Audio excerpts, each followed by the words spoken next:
Oi, tudo bem com você?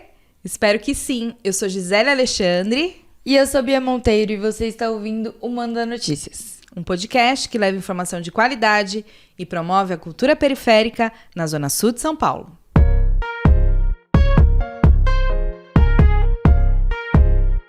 E esse é o Manda Notícias. Ser palhaço é muito mais do que vestir roupas coloridas e nariz vermelho. É uma vocação, um desejo genuíno de fazer os outros rirem. Os palhaços não são só mestres da comédia, mas também são grandes observadores do cotidiano, transformando algo comum em algo extraordinário. Eu comecei o Manda Notícias, eu nunca achei que a gente ia chegar nesse nicho da cultura, né, Gi? Fala aí. Nossa, eu também não.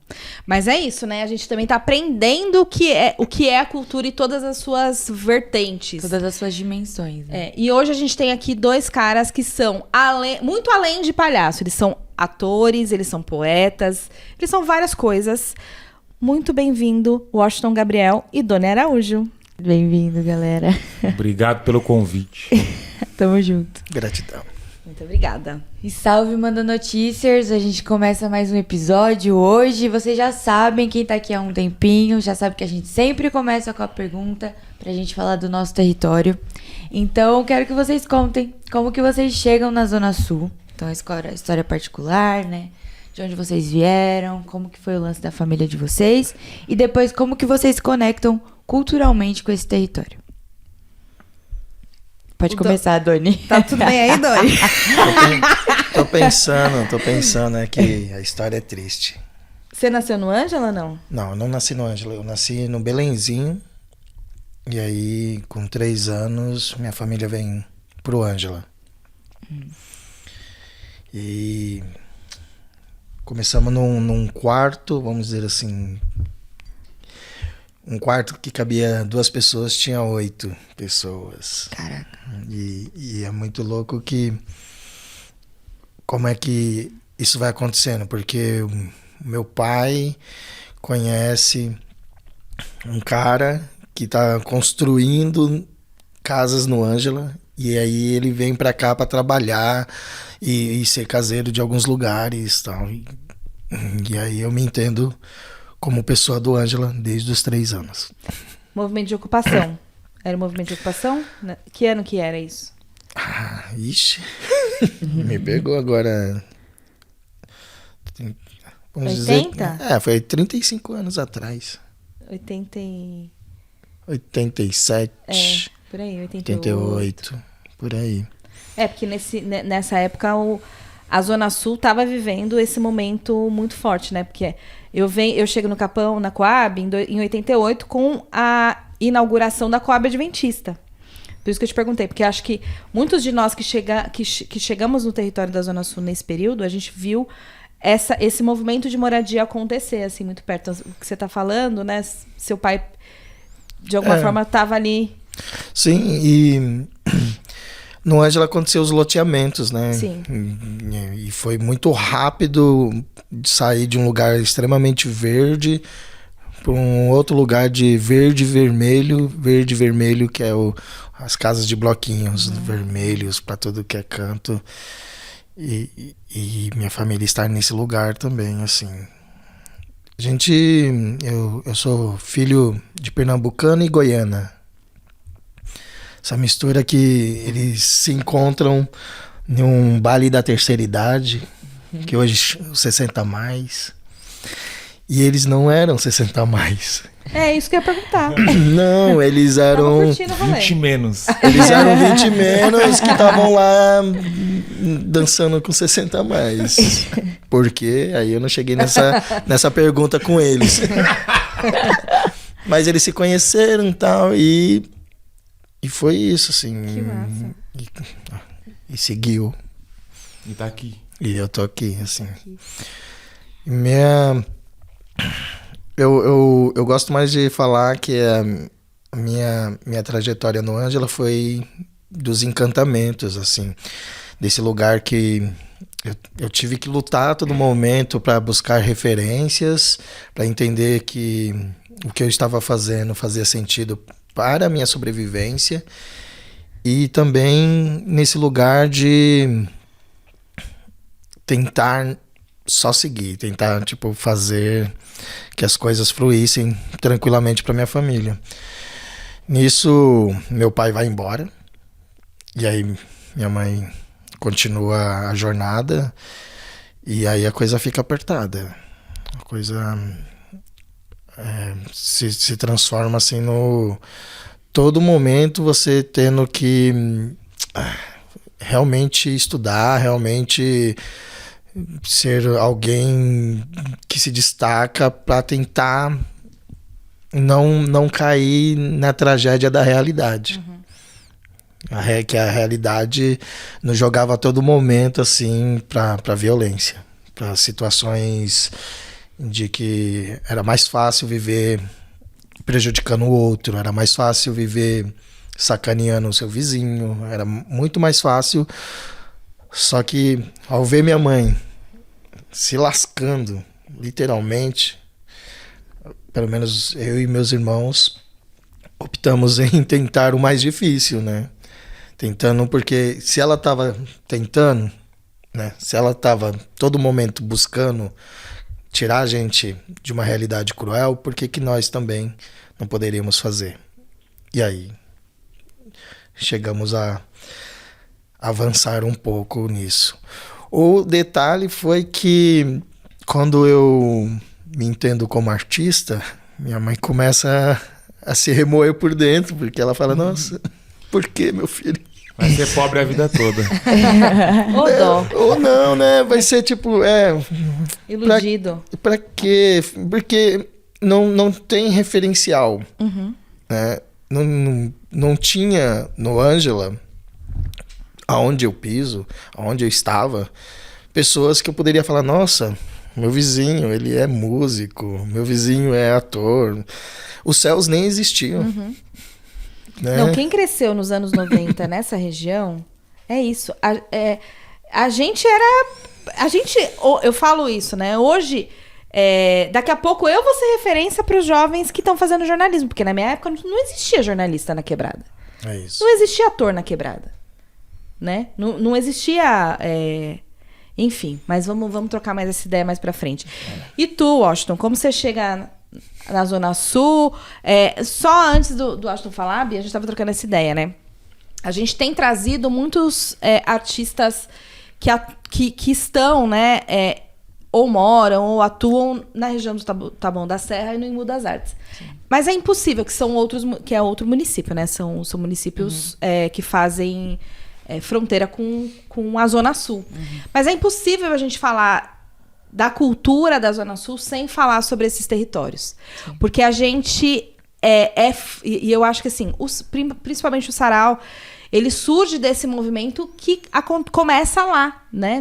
No Taboão, no Embu, e depois ele chega aqui na Zona Sul. Sim. Então, pra mim é tudo junto e misturado, sabe? A gente é a Zona Show hoje porque a gente tem o Taboão da Serra e Embu das Artes como nossos vizinhos aqui próximos, sabe? E aí o Washington é desse rolê, né? Que tá lá e tá cá.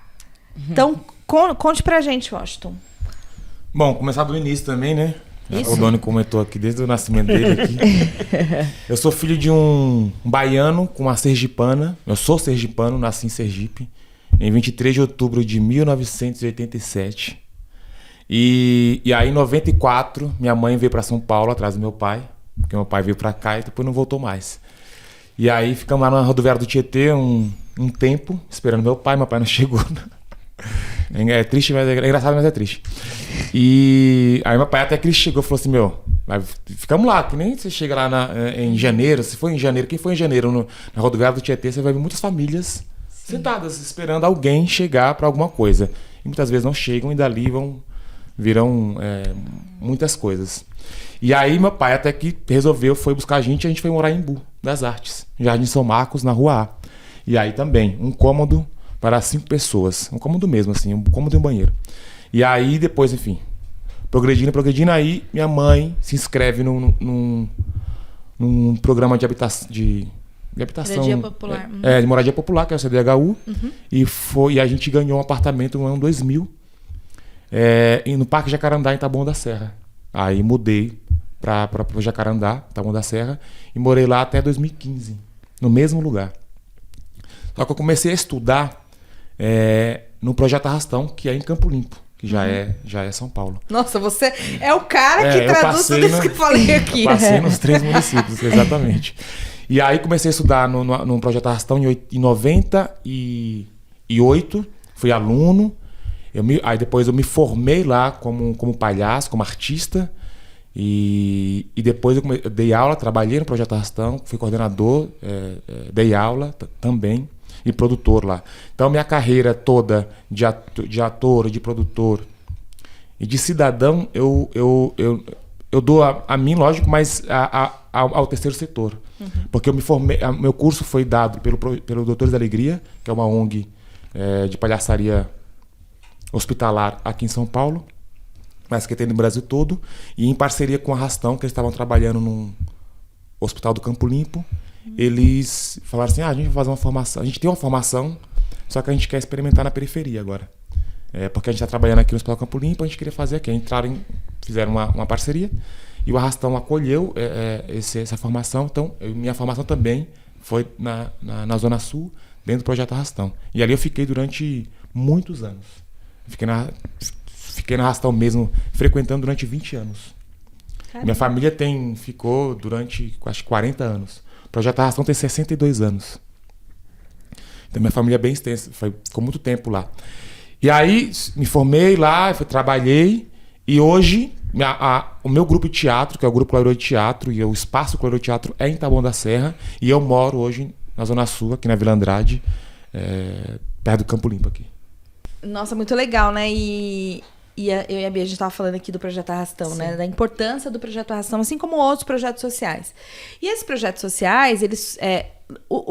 talvez o Arrastão e o CEDEP não, mas a maior parte dos projetos sociais que a gente tem hoje na região surgiu no momento em que o Jardim Ângela foi considerado o lugar mais perigoso do mundo. Então, contando essa historinha, né? Então, em 1995, né, Doni? A ONU declara o Jardim Ângela como o lugar mais perigoso do mundo. Sim, e a imprensa tradicional coloca Capão Redondo e Parque Santo Antônio, que acho que é Jardim São Luís, Capão ali, né? Capão Redondo, São Luís e Jardim Ângela, o triângulo. O triângulo da morte. E aí, o que acontece? Os gringos, né, olham pro Brasil e falam, eu vou investir naquela região, porque é naquela região que precisa de investimento. Então, assim, eu acho que claro que foi péssimo pra gente, enquanto jovens periféricos, e eu também estava nesse local, ser colocado, e isso gerou vários problemas que a gente traz até hoje. Né? O preconceito de CEP surge muito a partir dessa narrativa. Mas ele também colocou a gente em destaque para as iniciativas do terceiro setor. Então, isso, de alguma maneira, beneficiou, né? Para que o movimento todo acontecesse aqui no território. E aí, Doni, queria que você contasse em que momento você era um jovem do Ângela, assim como eu era uma jovem do Capão, na época em que tudo isso aconteceu. Como que foi para você resistir a esse preconceito, e em que momento que a arte e a cultura aparecem na sua vida? Não, aí a gente tem que também falar da importância do movimento de SEBs, Comunidade Eclesiais de Base, né? Que no Jardim Ângela foi muito forte com a presença do Padre Jaime e Padre Eduardo, com a Paróquia Santos Mártires e depois a Sociedade Santos Mártires, que é o do terceiro setor. Eu até engasgo assim para falar, porque foi aí a virada de chave, porque a Santos Mártires sempre apoiou as loucuras da Decálogo Jalc, que é o coletivo que eu participo, e sempre financiou direta e indiretamente esse lugar. E onde foi a virada de chave? Foi no momento onde que minha mãe tinha caído do ônibus, quebrado o braço, e aí ela era a única que mantinha o rendimento financeiro de casa. E aí eu fui conversar com o Jaime para ver se eu conseguia alguma coisa na Santos Mártires para tocar minha vida e ajudar minha mãe e tal. E aí ele monta um serviço.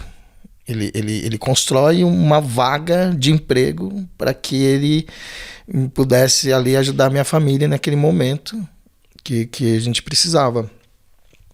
Nisso, eu tive a possibilidade de continuar os meus estudos, de focar no grupo da Decálogo, porque agora eu tinha um recurso, podia ajudar a minha família, e eu trabalhava num lugar que eu tinha um espaço à disposição. Então, várias vezes não precisava estar trabalhando porque eu fui contratado, eu poderia estar tocando a Decálogo. E até muita gente confunde e acha que a Decálogo é da Santos Mártires e tal, porque eu não consigo desvincular a minha imagem.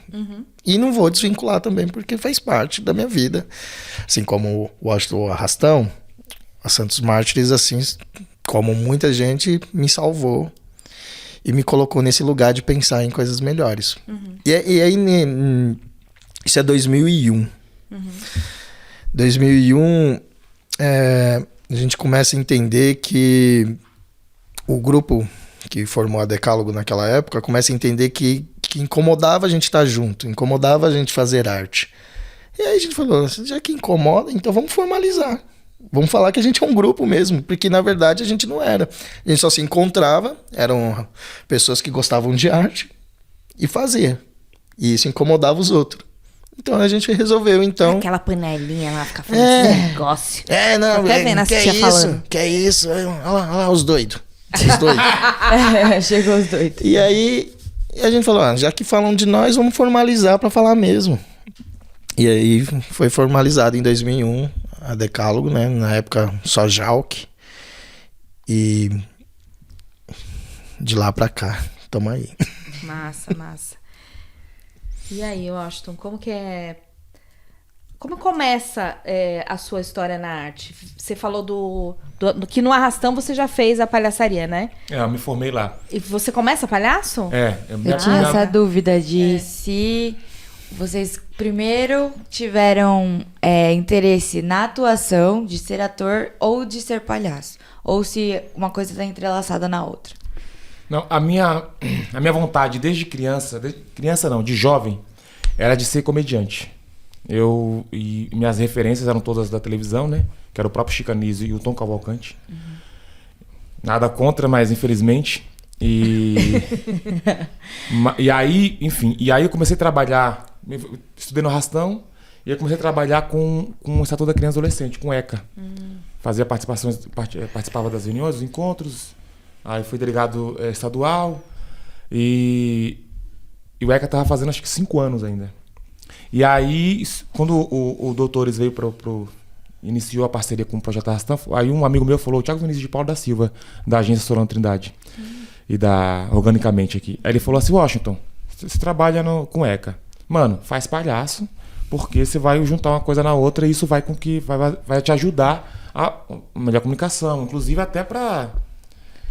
como o ECA é muito a escrita dele acadêmica e técnica, ele falou, mano, você pode até decifrar isso pra molecada mesmo, até para os professores. Eu falei, nossa, boa. Aí me inscrevi no curso e passei. Então, meu primeiro contato com a arte mesmo, da encenação, é com a palhaçaria. Eu me tornei primeiro palhaço profissional e trabalho com isso desde quando eu me formei. E eu fui fazer teatro, eu comecei a fazer no Clariô mesmo. Eu não tinha interesse em ser ator. Meu interesse era ser palhaço mesmo. Mas aí depois parei de trabalhar com o Estatuto da Criança e Adolescente, com ECA, e fui montei minha companhia de palhaço e fui rodar com esse trabalho. Então eu sou palhaço de formação mesmo, e assim continuo sendo. E atuação eu não estudei atuação, fui fazendo aprendendo fazendo, já nos grupos de teatro, assim como no Clariô também, mas eu tinha meu grupo também, que surgiu também no Arrastão, e aí fui vendo o que dava, assim. Mas a minha vocação mesmo, aliás, são muitas, mas o que eu mais me identifico hoje, e que eu acho que mais me traz resultado, tanto pessoal quanto profissional, é a palhaçaria. Por conta de muitas questões, assim, onde eu posso colocar realmente toda a crítica que eu quero, de uma forma que eu consigo chegar bem, assim, e eu posso estar em vários lugares falando sobre a mesma coisa e ser muito bem recebido, mas falando da desgraça, falando da fome, falando da falta de moradia, falando também do amor, da alegria, da esperança, do racismo, do machismo, da homofobia, de tudo. Eu posso colocar isso para qualquer lugar e o palhaço faz com que todas as portas se abram, aí depois você chega lá dentro e... Tome. Então, para mim, Sem assim, dó. é uma loucura, mas eu sou palhaço mesmo. Eu me orgulho muito, assim, eu sou um palhaço preto de quebrada. Que legal. Caraca. E formado na quebrada. Inclusive, a única formação do doutores que foi na quebrada foi essa. Foi a minha, porque não deu muito certo, né? Se Nossa. formaram... entraram 25. Não, então... Você pensa no projeto, entraram 25. E 4 pessoas continuam com isso. Sou eu, o Luan Luando. Sabe o Luan Luando, o poeta Sim, Luan Luando? Sim. O Diego Avelino, que hoje é professor de francês e estudante de teatro, fez USP, foi morar na França. E aí essa formação já tá... Eu fiz a segunda formação e essa formação já tá na 10ª, né? E são 2 anos de formação, né, que você tem, são né? 2 anos. Eu ia perguntar agora quanto tempo leva a formação para Não, palhaço. 2 anos é a formação mais completa da América Latina de palhaçaria mesmo. Porque você estuda só palhaço. Não faz mais nada. Da hora, cara. Não que seja pouco, né? Então você passa por todas as máscaras do mundo, estuda todas. Eu adoro todas as máscaras do mundo, porque, embora eu me formei por eles, sou muito grato, assim, né? Pela ONG, Doutores da Alegria, pela ONG, do Projeto Arrastão, pelo projeto social, mas também não sou muito enganado por nada, né? Então, eu estudei realmente uma palhaçaria europeia mesmo. Eu fiz palhaço europeu, assim, tradicional. A única coisa que fugia é porque eu não estudei circo. Não é palhaço circense, que é muito diferente. Eu fui mais pra palhaçaria de aproximação, que eles falam, né? Que é maquiagem pouca, figurino mais básico, para que o palhaço ou a palhaça possa chegar perto de uma criança sem dar medo, né? Você vai no circo tradicional, você chega perto do palhaço e fala: gente, que é isso? É uma anomalia, assim, uma coisa maluca, um chapéu, uma peruca grande, uma maquiagem, eles pintam de branco, né? Sempre pintam de branco. E aí a gente aprende muitas versões por que os palhaços pintavam de branco. Não era pra ficar branco mesmo, que é o mais óbvio. O outro era porque, mas é que é pra ressaltar o restante da maquiagem. Ah, tá. A sátira do homem branco. Exatamente. Então era pra todo mundo ficar branco mesmo. E aí era a única coisa que fugia da palhaçaria europeia. Mas eu tô falando isso por quê? Eu me perdi no meio do negócio. Eu fiz um comentário. Você não se perdeu, não, tá Não, certo? não. Porque Você tá não certo. deu certo o programa. Não deu certo na quebrada, exatamente. Eu sou muito grato, mas conheço as suas dificuldades. E... É isso. Porra, perdi. Pode falar palavrão? Perdeu. Mas Perdi mesmo assim. Veio um... Alguém falou, você não pode falar isso. Tirou a minha... Tirou. Cacete. É porque uma reflexão, né? Uma reflexão de tipo, o que é o dar certo, né? Porque era uma questão aí Que é o dar certo. Aí exatamente. ser inocente é saber que, infelizmente, em alguns casos nós somos números. E aí, porque não alcançou os 25... Não, exatamente. isso, O dar caraca. certo porque para uma organização, o número importa muito. Então, eu ainda, dentro de uma ONG, ainda que eu ame, no caso do Doutores da Alegria, tá lá vivo até hoje. O Projeto Arrastão tá lá vivo até hoje. Eu ainda era um número. O Washington, baixa renda, que fez um programa aqui profissionalizante, saiu da vulnerabilidade e hoje é um artista. Olha aí que bonito. Isso é o que importa. Mesmo. Então, quando eu falo que case de sucesso. Exatamente, case de sucesso. Quando eu falo que deu certo, é nesse... Todos estão vivos e vivas, cada um trabalhando na sua área, mas que seguiu a palhaçaria mesmo foram 4 pessoas. E um virou poeta, um inclusive é um bom ator e um bom palhaço, que é o palhaço... inclusive o Luan Luando, ele é palhaço do Doutores da Alegria, hoje. Ah, que legal. Ele é dessa Vamos nova chamar geração. Ele, vamos chamar Eu entrei em contato Eu já- com eu ele. já- a gente vi. ele tá na nossa lista. Sim, tá O na Luan nossa você lista. tem que ir na casa buscar, né? Só que- Gosto muito, gosto Eu muito. adoro o Luan Luando. Eu entrei Palhaço em contato- amnésia, por conta disso. Então. Ele, ó. Luan, volta, o quê? Luan, adoro, gente. Muito amigo meu. Você falou da casa dele, a gente entrou em contato, aí foi com outros palhaços também. Aí eu não sei se você conhece o Deco. Deco do que Cita. indicou. Do Cita. Exato. Deco indicou. Aí ele, tem palhaço pra indicar. Aí ele falou, tem o Luan.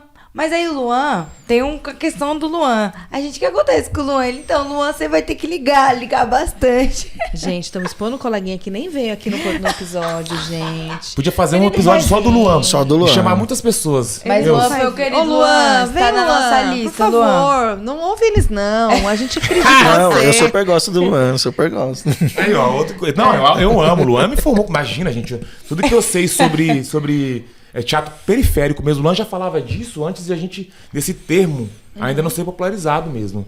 O movimento de moradia, a palhaçaria periférica, a literatura marginal. O Luan já falava disso. O Ferrez, que me apresentou, foi o Luan. O Sarau, que me apresentou, foi o Luan. E o Grupo Clariô, de teatro, que me apresentou, foi o Luan. Ô, Washington, então fale do Grupo Clariô pra nós, conta pra nós, que é um grupo super importante do Taboão da Serra, que existe há muitos anos. Conte como você chega nesse grupo.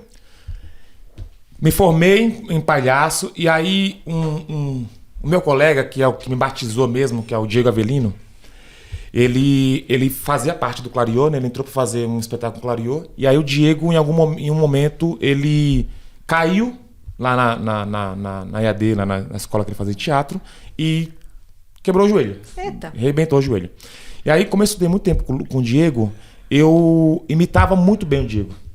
Não é que imitava, na verdade, tudo que ele fazia, eu fazia. Então, porque ele era bom pra caramba, eu falei assim, eu vou... Referência. Ele me deu o nome de palhaço, ele me deu a roupa, é um cara que me batizou mesmo, assim. E eu conseguia, a voz do meu palhaço é igual a voz dele. E aí o Clariô ia estrear o segundo espetáculo do repertório, aí o diretor falou assim, nossa, Diego, e agora, mano?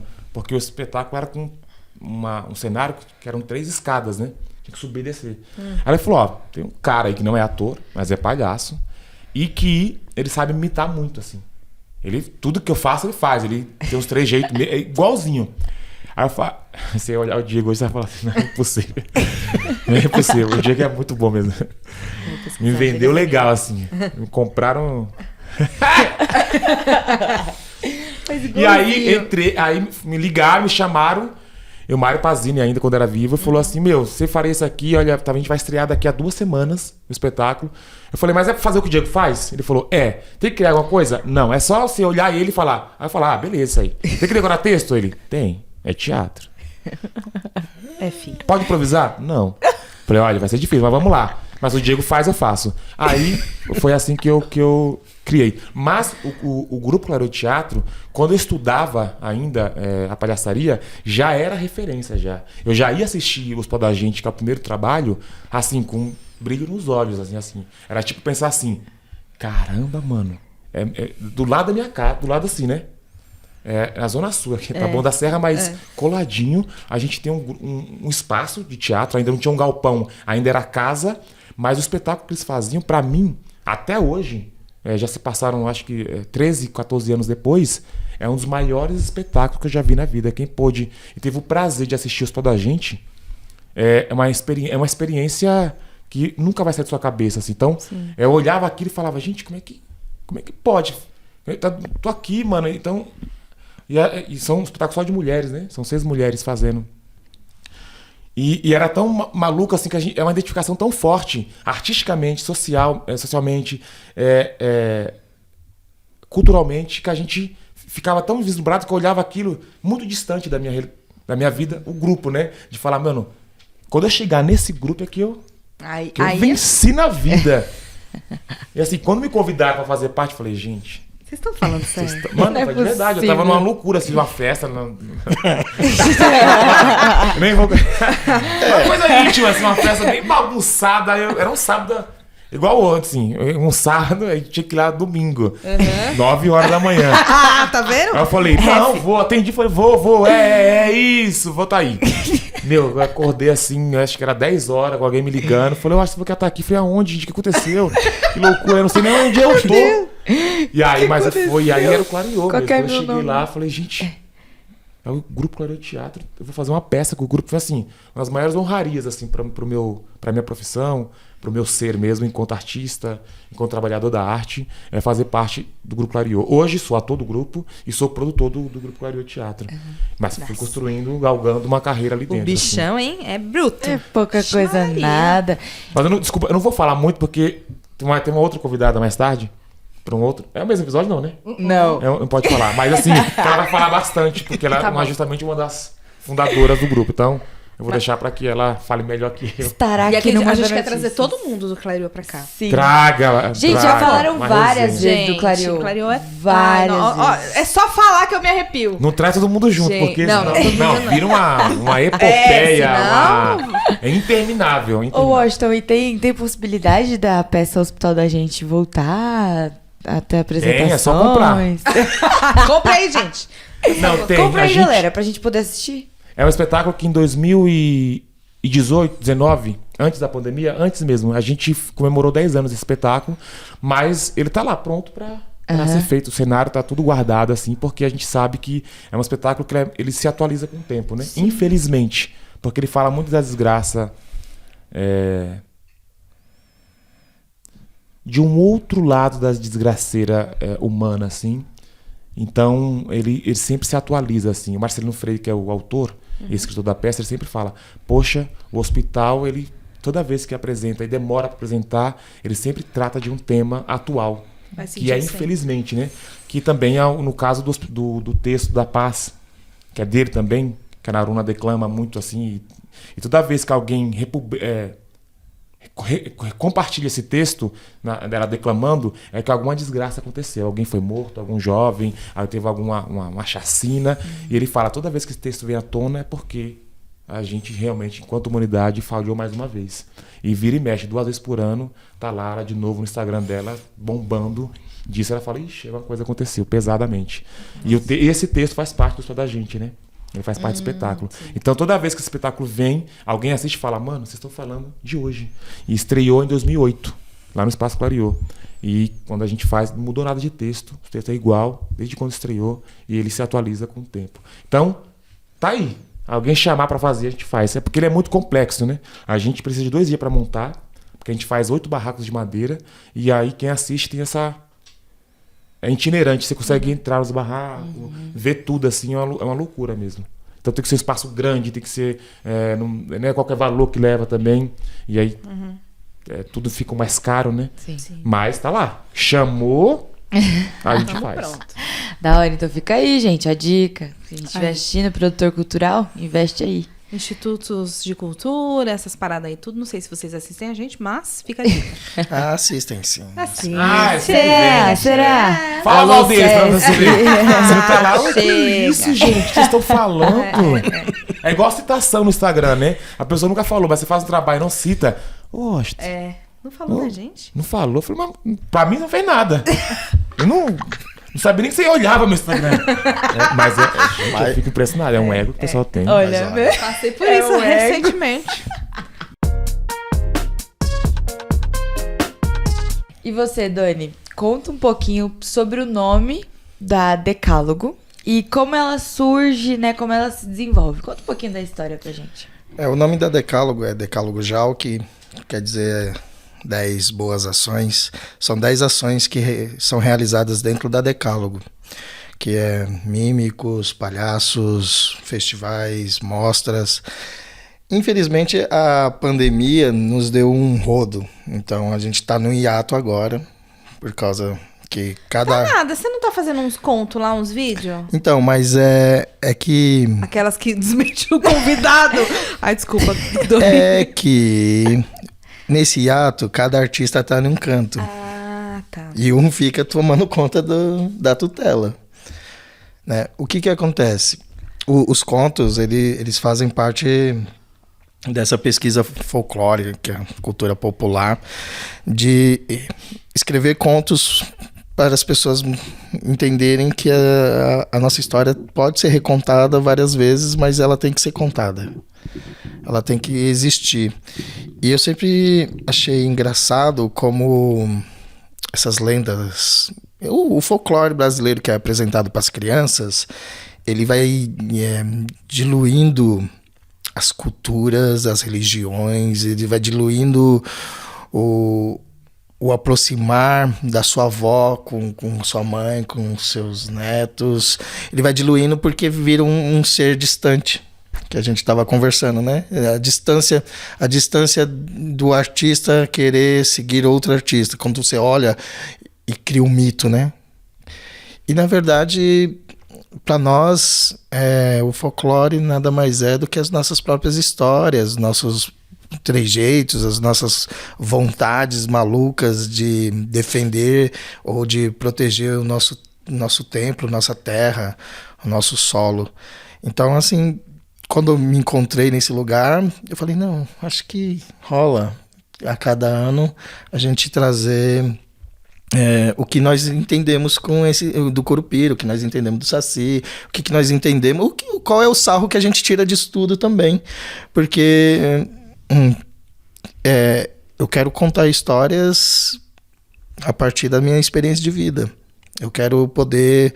Eu também tive uma formação europeia, todo momento. Todo momento, minhas referências artísticas não chega, né?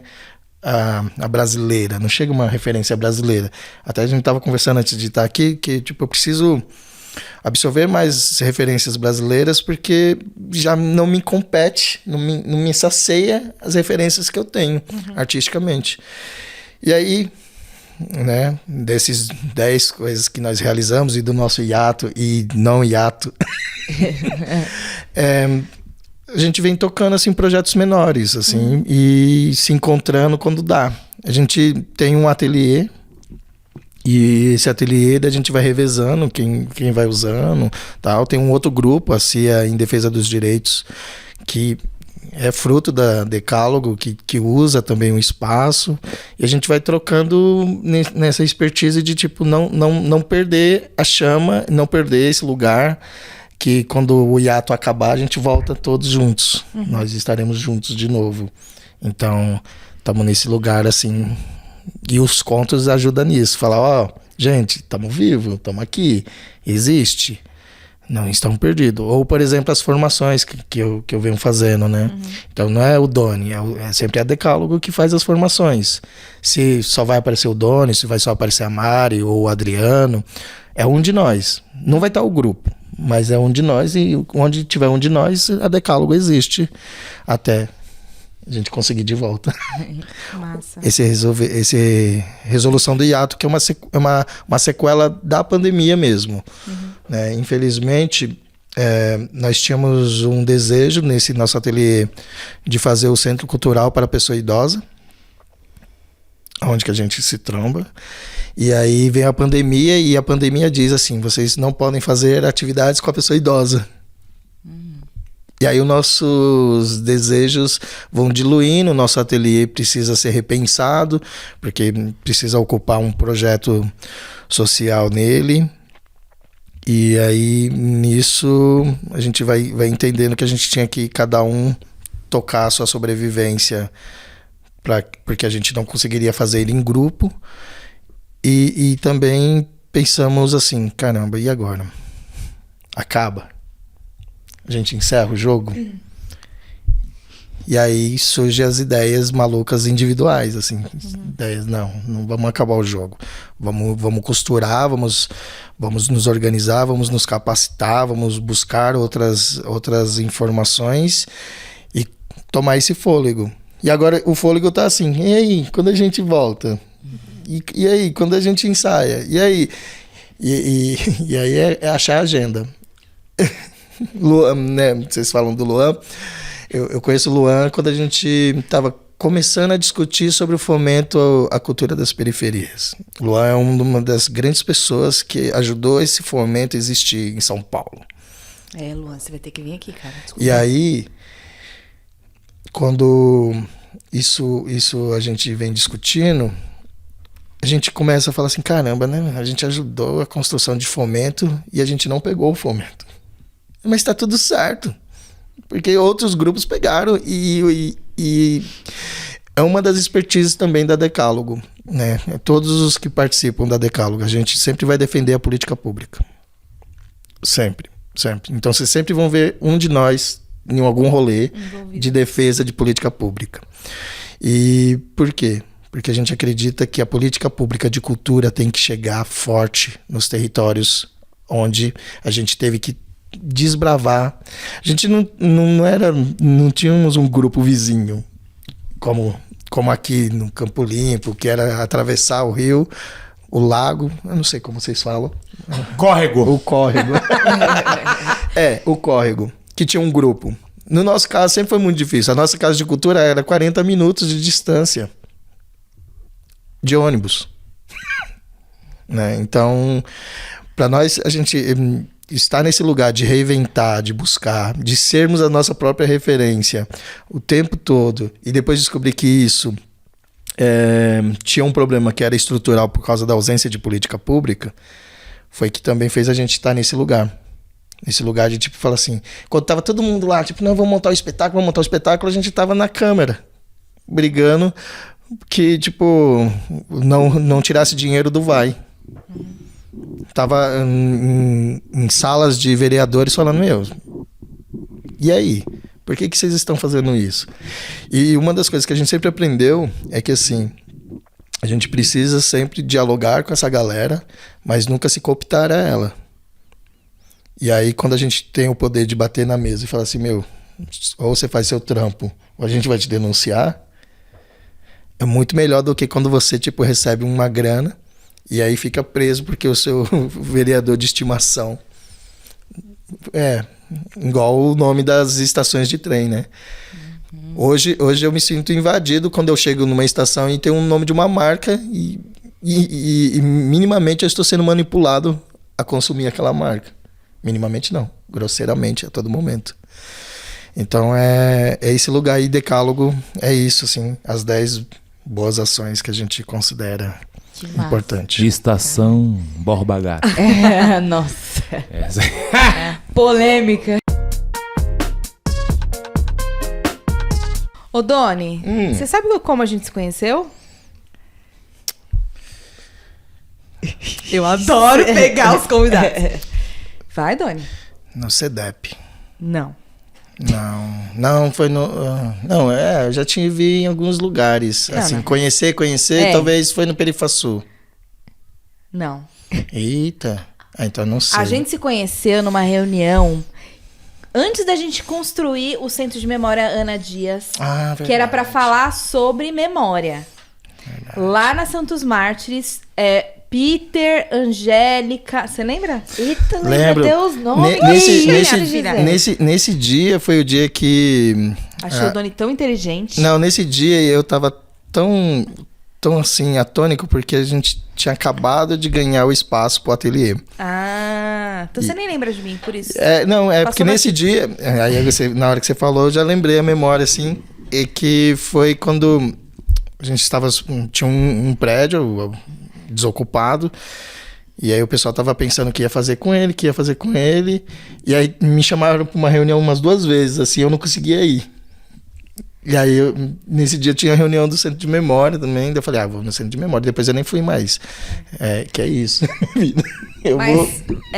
Isso foi antes da pandemia. Foi antes da pandemia. 2019. Foi assim, um ano antes. Um ano antes. 2019. 2018, não? 2018? Tô em dúvida entre... Foi 2018. 2018.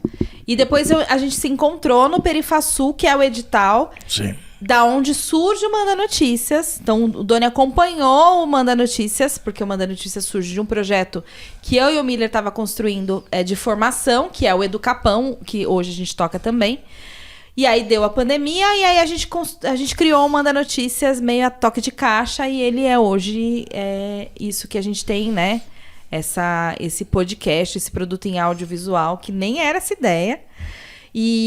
Mas eu queria falar sobre a importância do registro de memória também. Eu puxei esse assunto para falar sobre isso. Porque, aí voltando lá na minha fala inicial, sobre a importância desses territórios, a importância dessas personalidades que a gente tem nos territórios, o quanto é importante a gente ter esse registro dessas pessoas. As histórias não podem morrer, né? E o que vocês falam, por exemplo, que você trouxe, falando das histórias do folclore, né? Retomando o folclore... E trazendo novas nuances, também é retomar a nossa história, assim. E aí, olha a amarração, tá ligado? Você tá vendo, né? Eu sei, vai esquecer no meio, mas vamos lá. Não vou nada. Eu tô apostando nisso. Não, mas eu ia falar que o Doni tem essa relação, e eu sinto que o Clariô também tem essa relação, de manter a cultura popular viva. Tô viajando? Não. Não, eu acho que é isso, porque assim, os nossos trabalhos, de alguma maneira, eles estão fazendo isso, eles estão retomando uma história. Você falou de 1990, não, a gente pode apagar, pula dos anos 90 para 2000, né? Mas eu acho que quando a gente faz esse trabalho, Clareou, o Decálogo, o próprio Doni, a gente também está recontando as nossas próprias histórias. E aí o Clareou, para mim, é esse sentimento de tipo, eu não conheço nada da cultura popular e eles trazem. E aí é um bagulho que é um texto muito cabuloso, assim, muito cabuloso, de que faz você pensar, mas você se conecta de uma maneira muito própria. É muito louco de explicar. O Clareou Real é uma companhia muito especial, assim. E aí queria que você contasse se isso faz sentido, se a cultura popular é real, né? O que o Clareou tem buscado trazer à tona, assim. Não, o Clareou, nosso último... O Clareou não é um grupo que trabalha com cultura popular. A gente populariza algumas histórias mesmo, assim. Embora esse último trabalho, ele é em cima da cultura popular, porque a gente tem um dos nossos diretores. É o Cleidson Catarina, que é um mestre da cultura popular cearense, e trouxe para cá. Então a gente conta uma história do Ceará e mistura isso com boi bumbá, que é da nossa cultura popular. Mas o Clareou, originalmente, a gente não tem, porque a gente não tem essa pesquisa. Embora se pareça muito, porque a gente trabalha muito com a poesia. Então, quando a gente vai contar uma história, a gente não é literal e nem reto. A gente põe muita poesia nisso. Então, os nossos textos e dizeres, eles têm outro colorido, né? Então, aí confunde um pouco mesmo. Mas a gente não tem essa pesquisa. Agora começou a ter, com a entrada do Cleidson, para que a gente pudesse também permear nesse lugar assim e ser aceito, né? Mas as pessoas confundem mesmo, e é normal, é natural e é bom pra gente também, tá tudo certo. Mas a gente populariza algumas histórias mesmo, assim como a primeira história, que é do Marcelino, sobre as mulheres, mais mulheres urbanas. Depois, o poeta Miró da Muribeca, que nos deixou recentemente, acho que faz 2 anos. Pegamos todos os textos do Miró, também pernambucano, assim como o Marcelino, e fizemos um espetáculo, mas o Miró era muito atual, o urbano também, falava muito do cotidiano, das coisas que ele via na televisão, de São Paulo, de lá. Depois a gente contou a história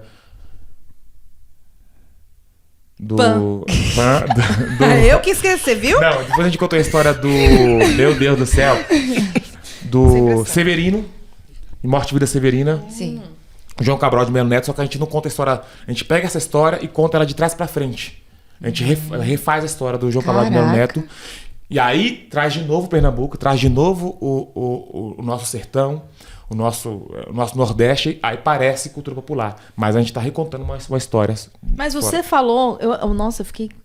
A gente está popularizando as histórias. Mano, exatamente. Isso é fantástico. Mas para chegar justamente nesse último espetáculo, que é a Santa Cruz... Por favor, fale sobre esse Boi Mansinho e a Santa Cruz do Deserto. A gente conta uma história do Nordeste, lá do Ceará, que é um lugar chamado Sítio Caldeirão, que foi o primeiro e único bombardeio que foi feito pelas forças militares do Brasil. Foi lá o primeiro, em 1800 alguma data aí, em 800. Teve Canudos, né? E aí, Canudos teve aquela maluquice, aquela guerra, aquela horror. Mas Canudos enfrentou a polícia, né? O exército. Então teve confronto armado dos dois lados. E aí, depois de Canudos, teve essa comunidade que falou, fugindo da seca, fugindo de tudo, assim. Falou, encontrou num lugar que era um caldeirão, assim.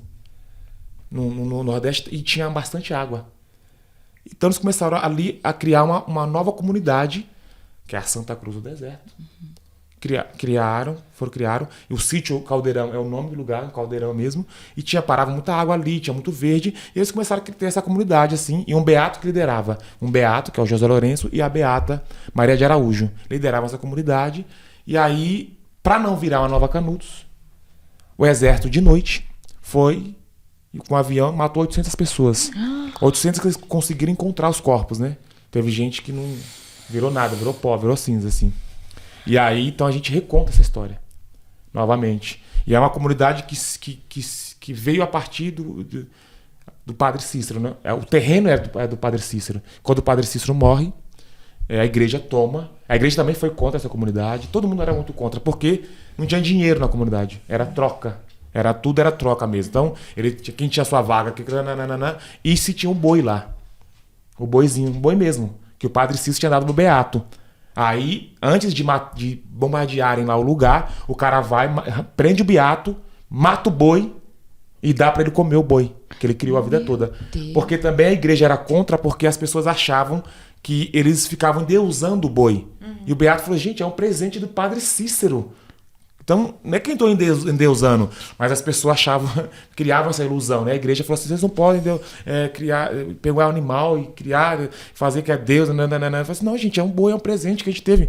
Aí ele vai lá, um dos coisas mata o boi primeiro, prende o Beato e dá a carne do boi pro Beato comer. E essa comunidade que era errada, né? Exatamente, e a igreja é a favor disso, apoia Meu Deus. juntamente.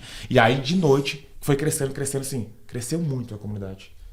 E eles viviam lá, gente. Não incomodava ninguém. Eles estavam... Aí, de noite, numa madrugada...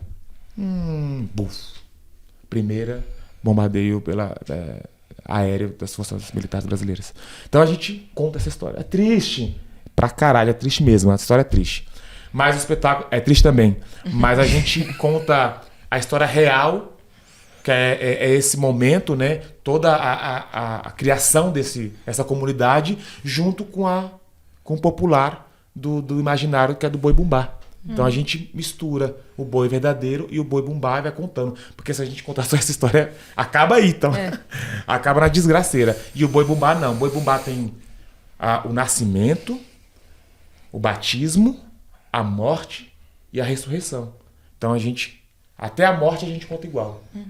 Quando o boi real morre, o boi bumbá, depois a gente conta o renascimento. Então, é uma história muito bonita. Inclusive, a gente foi indicado agora à PCA pela melhor dramaturgia, porque realmente é uma pesquisa aprofundada, assim. O Cleiton traz essa história. O dramaturgo é um cara de lá do Ceará também, que conhece o Caldeirão, que foi lá. O Caldeirão tá lá, não nasce mais nada. Tá lá desde o dia que foi marrodeado, tá lá. Só tem uma igrejinha que ficou em pé, assim. Ninguém mora, é um lugar bem deserto, assim. E se você for cavar, você vai achar ainda ossos humanos. Tem uma loucura, assim, uma maluquice. Meu Deus. Então, Gente, desculpa, um espetáculo lindo. É maravilhoso mesmo. Então, Clariô tem se confunde um pouco com isso. Mas os anteriores a gente populariza mesmo as histórias, algumas histórias não conhecidas. Assim como, todo mundo fala de João Cabral de Melo Neto, de Morte e Vida Severina, mas, gente... Nem todo mundo conhece mais Morte e Vida Severina. A nossa geração que teve que ler algumas coisas, ainda pouco internet, chegava pouco, bastante. A gente conhece, que é uma literatura clássica nossa, né? Mas hoje em dia, gente, que importância tem mais? E ok, cada um com as suas importâncias. Tá tudo certo. Então a gente pega isso, transforma um pouco e é uma história importante para o nosso povo, né? Inclusive para os migrantes aqui em São Paulo. Migrantes aqui aqui em São Paulo, para entender essa história. Então a gente populariza ela, assim, deixa ela bem popular. Massa, zona assim mesmo. Com E de certeza. quebrada, né? E de quebrada. Também tem a referência toda do jeito que a gente fala, de como a gente se movimenta e os corpos negros. Gente... Então, Clariô é um grupo preto aqui da Zona Sul, mas também da Grande São Paulo. Da Grande São Paulo. É muito importante que a literatura tome esse lugar, né? Você falou do Morte e Vida Severina e me veio a lembrança. Eu tive uma professora de literatura, assim, esplêndida, ela é excelente.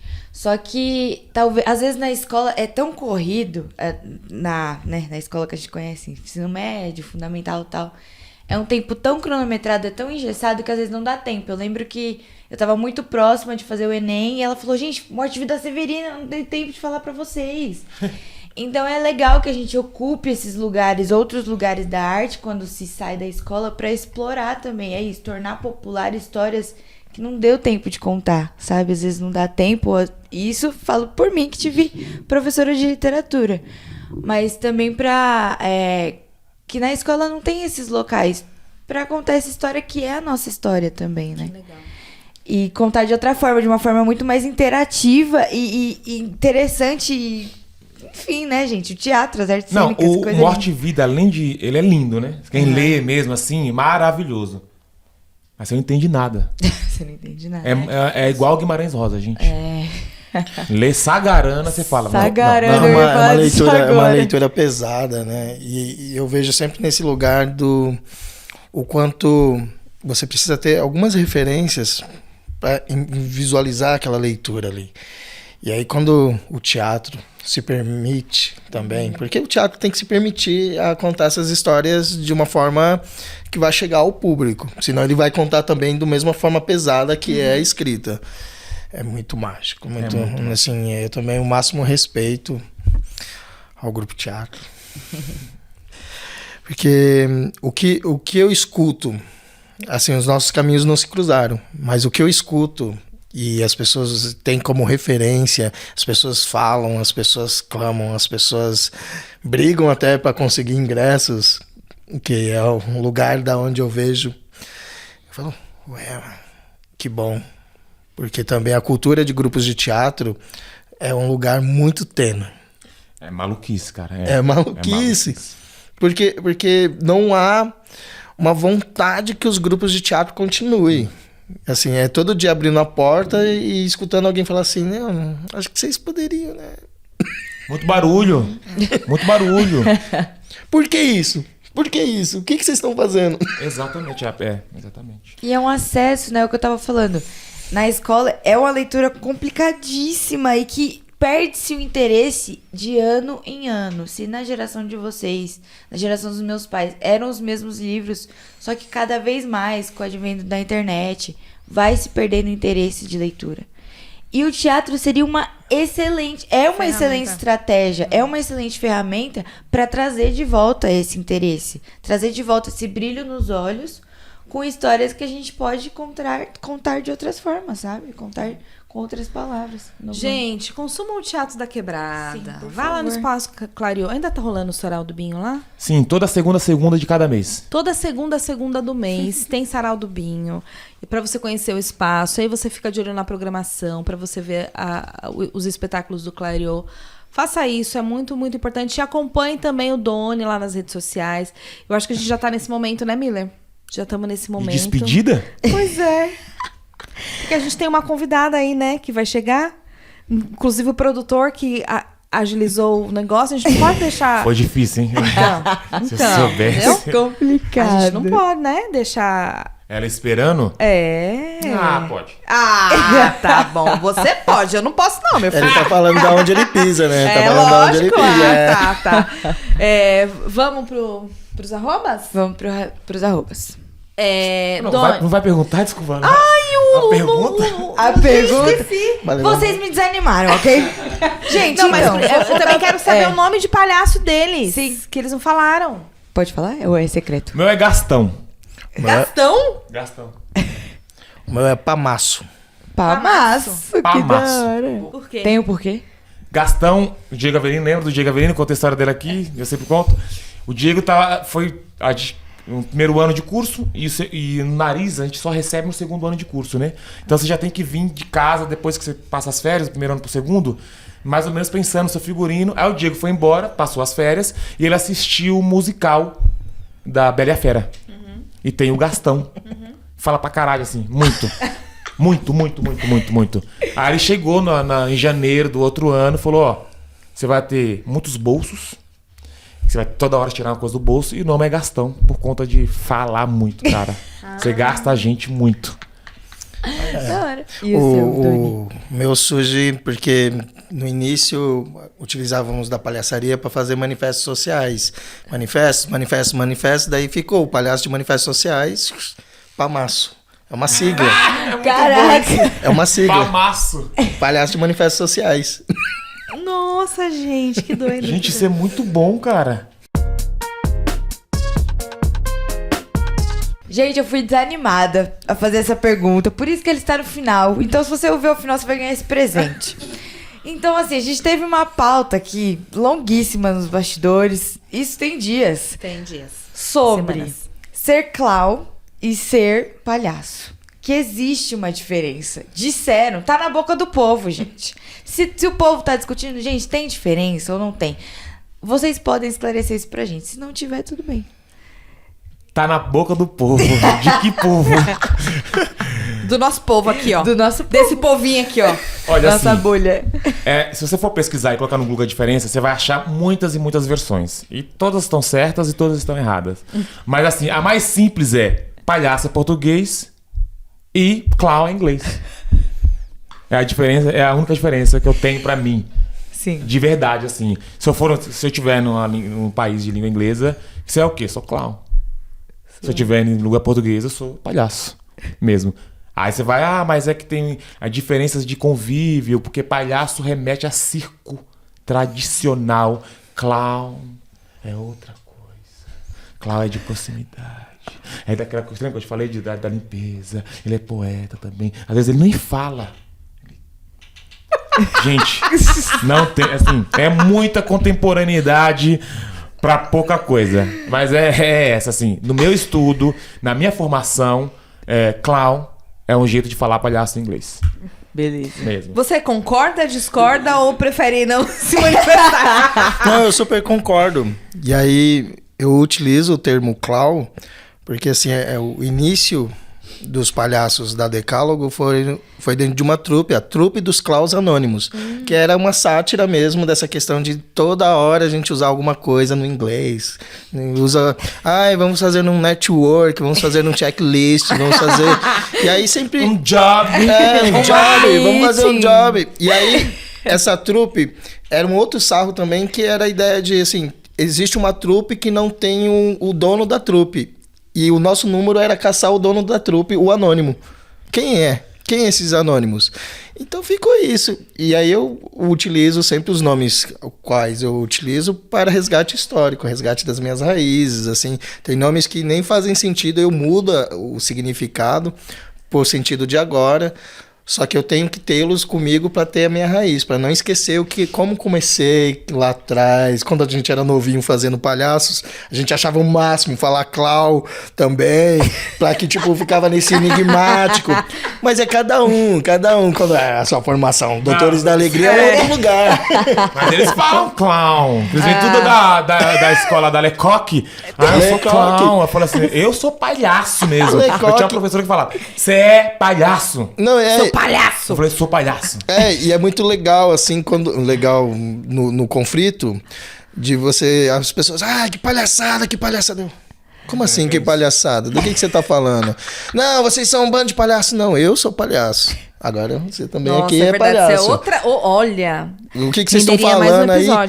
Que é os estereótipos, as formas que as pessoas usam pra, tipo, ofender o outro. E aí a gente tava conversando lá, tipo, palhacinhos, que lindinho. Eu preciso de alguém pra frente da minha loja. Chama o palhacinho. Vamos chamar o palhacinho. Não, é um profissional, ele vai estar lá, ele precisa estar lá por algum motivo e ele topou estar lá. Então ele é um profissional. E aí, se você pegar tanto o que fica na frente da loja, o que está no circo, os que estão na contemporaneidade, são todos profissionais e tem que ser respeitado, que é uma arte incrível de desmascarar essa sociedade que, na sua medida, é muito hipócrita. O palhaço não consegue ser hipócrita. O palhaço não é miserável e nem tirano, mas se veste de tiranias e de misérias para mostrar os verdadeiros tiranos e os verdadeiros miseráveis. Luan Luando. Bonito. Caramba, hein? Calhou muito aqui. Calhou demais. Esse Doni aqui é fera. Gente, Se você é clown e você discorda com esses dois, manda uma mensagem pra gente. Vem aqui, por favor. Vai no meu @. Agora imagina eu. Você eu sou um clown preto. Clown negro. Clown black.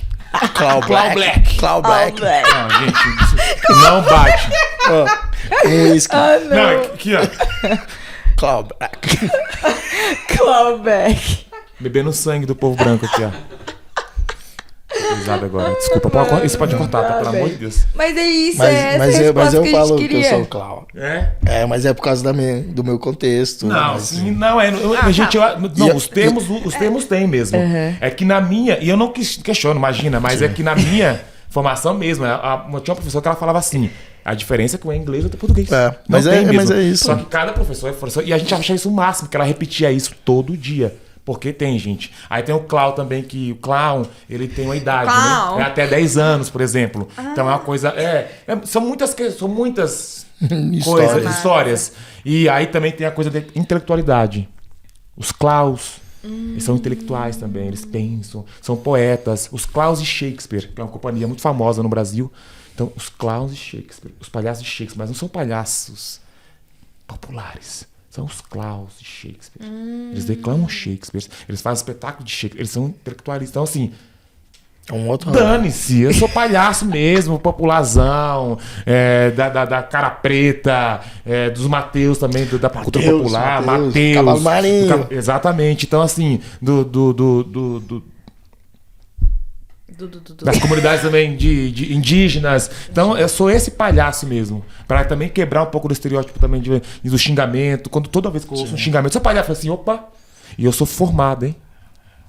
Eu sou formado em palhaço. Pra isso. Eu estudei pra ser. Porque meu DRT é de palhaço, não é de ator. Tem DRT de palhaço? O meu DRT é de palhaço. DRT de palhaço. Que legal! Que da hora, galera. É uma profissão, gente. Eu paguei pra ter o DRT, estudei. Exatamente. É uma profissão. Gente, Tem o seu registro. caramba. Ai, eu queria ficar mais. Não quer Também, dizer muito. né? Muita coisa, mas que papo. Muita coisa.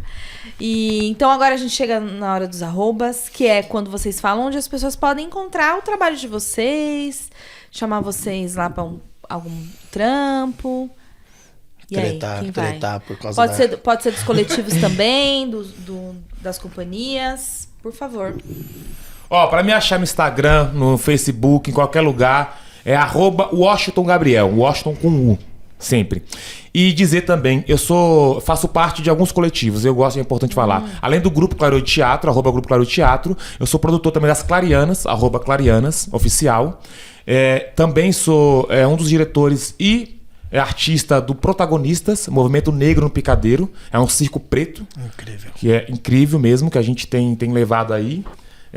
E numa companhia de dança, que é a única na América Latina, que se chama Gambut Dance Brasil, que é uma dança sul-africana com botas de borracha. É uma dança percussiva, né? Também é o grupo que eu danço e o grupo que eu produzo.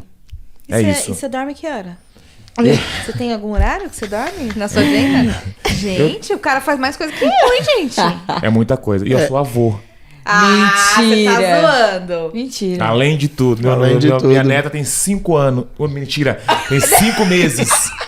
Além de tudo. Talvez 5 anos, que vocês vão ouvir desse podcast daqui a 5 anos. Caramba! Ela tem 5 meses. Meu filho tem 16. Meu filho foi pai precoce e a companheira dele tem 15, mãe mais precoce ainda. É isso, gente. Caramba. Caraca! Infeliz do infelizmente. Mas a realidade bateu na porta, é isso. Sou avô, tenho muito orgulho e é isso. Que hora, que Que eu fofo. vou jovem. Ela é linda, Valentina. Valentina. Vida longa, Sorte Valentina. a sua. E você, Dani, seus arrobas? Eu vou seguir o do Washington. Conhece Moisés? Do Cambota? Moisés, imagina, Moisés é menino. Moisés Não, eu não gosto de falar só o nome, gente. Moisés Matos. Meus arrobas, primeiro da companhia, @DecálogoJal, que é difícil mesmo, então faz uma legenda aqui, por favor, na edição. Quem quiser me encontrar por aí é @MúltiplosDoni. Ou coloca Doni Araújo também, funciona também. Eu sou muito confuso com as redes sociais, por isso que elas são confusas também. Pra mim também, gente. Eu tento me aperfeiçoar, me inscrevo em editais para isso, mas... É difícil. Eu quero a rua, eu quero estar no outro...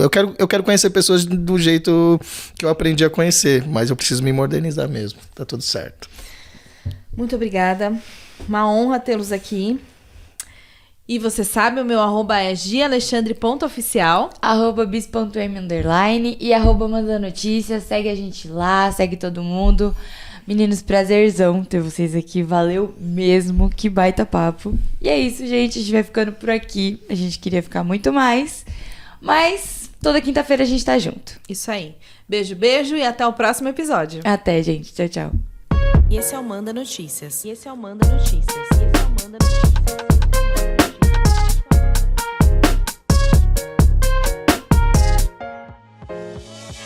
Essa temporada tem produção da Pauta Periférica em parceria com a Dois Neguinho Filmes.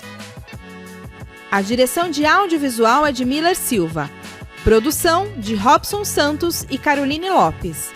A apresentação de Gisele Alexandre e Bia Monteiro.